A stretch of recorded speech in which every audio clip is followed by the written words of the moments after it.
안녕하세요. 저는 2018년 월드 프렌즈 코리아 NGO 봉사단으로 과테말라 NGO에 파견되었던 이세훈이라고 합니다. 제가 활동을 했던 자세한 사항들은 제가 예전에 찍어놓은 영상이 있어가지고 거기서 확인하실 수 있을 것 같습니다.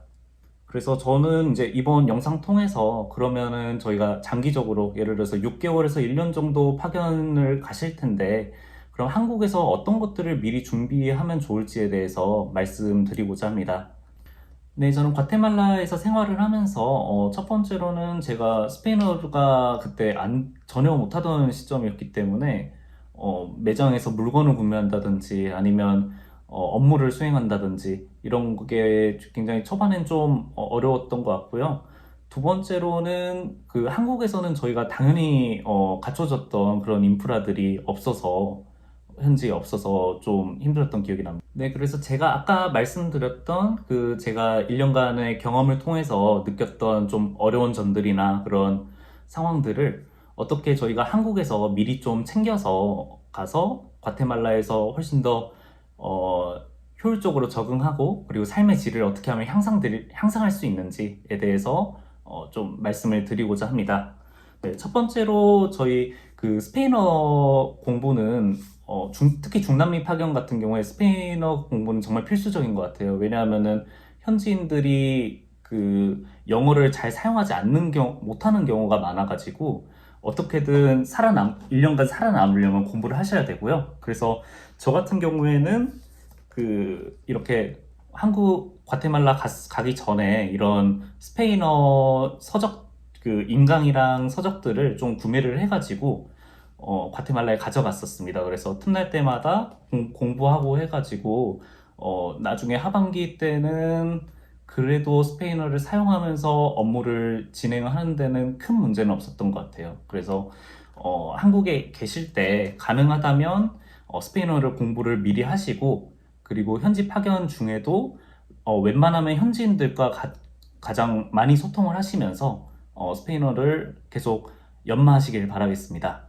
네, 그리고 저는 과테말라 생활하다가 갑자기 노트북이 고장이 난 적이 있었어요. 그래서 노트북 모니터가 안 나와서 과테말라에서 어떻게 AS를 해볼까 했는데 AS 자체가 안 되는 그 기종이어가지고 그래서 결국에 몇십만 원 주고 현지에서 노트북을 구매를 했습니다. 그랬는데 그 노트북도 결국에 한국에 들어오니까 사양이 안 좋아서 안 쓰게 되더라고요. 그래서 여러분들은 반드시 파견 나가시기 전에 그 모든 전자기기들을 다 그 AS 센터라든지 이런 거에 맡겨서 점검을 하신 뒤에 파견 가시는 것을 적극 추천드립니다. 네, 그리고 이거는 제가 미처 파견 생활 때 챙기지 못했던 건데 요즘에 AI 스피커 이런 거 굉장히 많이 나오잖아요. 그래서 이런 거 하나 챙겨서 가면은 아무래도 현지 생활할 때 방에 있는 경우들이 굉장히 많으니까 그 지인들이 많이 없어서 그래서 음악 듣는다든지 아니면 뭐 알람 설정한다든지 이럴 때 굉장히 유용한 것 같더라고요. 그래서 AI 스피커 같은 거 좀 챙겨서 가시면은 1년간 그래도 유용하게 사용하실 수 있을 것 같아요. 네, 그리고 의류랑 화장품 같이 생활용품 관련해서 간략하게만 설명드리겠습니다. 사실 옷이랑 이런 것들은 웬만하면은 한국에서 다 가져가시는 게 좋고요. 왜냐하면은 어, 현지에서는 그렇게 많은 종류가 없고 그리고 가격도 비싼 편이어서 효율적이진 않은 것 같아요. 그래서 저 같은 경우에는 그 신발 같은 경우에는 한 딱 세 켤레 정도 가지고 갔었어요. 첫 번째로 이렇게 슬리퍼 같이 언제나 유용하죠. 파견 생활 때 어디서나 신을 수 있고 그래서 슬리퍼 하나 가져가시고 그리고 생각보다 공식 행사들이 많아서 좀 정장이라든지 이런 거 입을 때가 많습니다. 그래서 구두 하나 챙겨가시고 그리고 어 그리고 이렇게 운동화 그냥 흰색 운동화 어디든 잘 매치되는 흰색 운동화 하나 가져가시면은 무난하게 그 파견 생활을 할 수 있을 것 같아요. 그리고 화장품 같은 경우에는 부피가 좀 차지를 해서 아무래도 그냥 폼클렌징이랑 이런 것들은 대용량으로 이렇게 400ml짜리 가져가시면은 한 한국에서 두세 개 가져가시면 1년간 쓰는 데는 전혀 문제 없고요. 화장품 같은 경우에도 이렇게 그냥 대용량으로 몇 개 챙겨가시면 될 것 같습니다. 그리고 생각보다 봉사활동 하시면서 공식적인 자리에 가실 일들이 꽤 있을 거예요. 예를 들어서 뭐 대사관에서 초청을 한다든지 아니면 뭔가 프로젝트를 런칭하는 그런 자리에 가게 된다든지, 그럴 때는 일상복이 아니라 그래도 정장을 입어야 돼서 정장 한 벌 정도는 가져가는 게 좋습니다. 제 생각에는 봄, 가을 춘추 정장 하나 정도만 있으면 1년간 파견 생활하면서 큰 문제는 전혀 없을 것 같아요. 네, 그리고 현지 생활하면서 또 하나 느꼈던 게 갑자기 그 신용카드라든지 이런 게 결제가 안 되는 경우들이 많더라고요.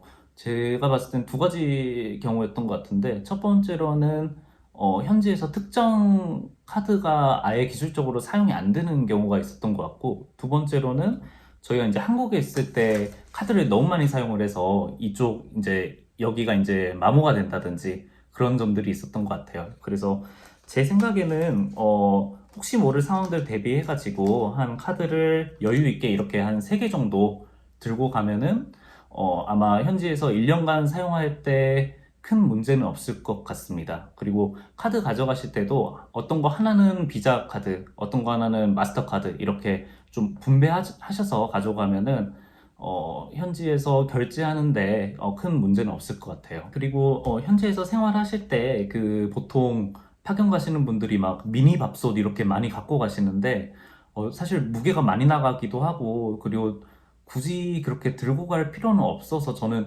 그렇게 추천하지는 않습니다. 저 같은 경우에는 과테말라 살 때 밥솥이 고장 나가지고 저 어떻게 이거를 해결할까 하다가 네이버를 뒤져보다가 컵밥으로 해가지고 밥을 이제 조리를 하는 그게 있더라고요. 그래서 저 같은 경우에는 밥솥을 그래서 구매하셔서 가져간다기보다도 그냥 이런 그릇들을 활용해서 밥을 짓는 게 훨씬 더 좋은 것 같더라고요. 마지막으로 항상 저희가 한국과 파견국이 환경이 좀 다르기 때문에 굉장히 위생에도 좀 신경을 쓸 필요가 있어요. 저 같은 경우에도 파견 생활 하다가 갑자기 장염이 걸려서 이틀 넘게 고생한 적이 있었거든요. 그래서 저는 제 개인적인 생각으로는 그게 물 때문이라고 생각을 하는데, 과테말라나 아니면 중남미 지역이 석회수가 많고 물이 수질이 굉장히 좋지 않아요. 그래서 물 같은 경우에 항상 마실 때는 생수를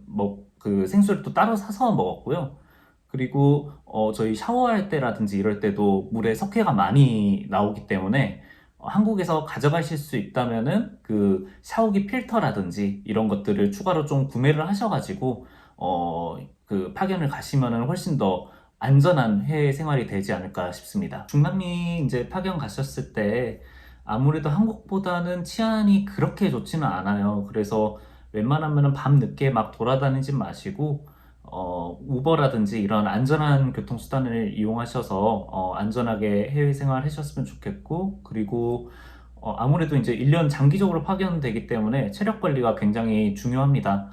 그래서 저 같은 경우에는 주중에는 도저히 못했고, 주말에라도 한두 번은 헬스장 가서 한두 시간 정도 헬스하고 오고 그랬었거든요. 그래서 여러분들도 각자의 기호에 맞는 운동이라든지 체력 관리를 하셔서 안전한 해외 생활 되셨으면 좋겠습니다.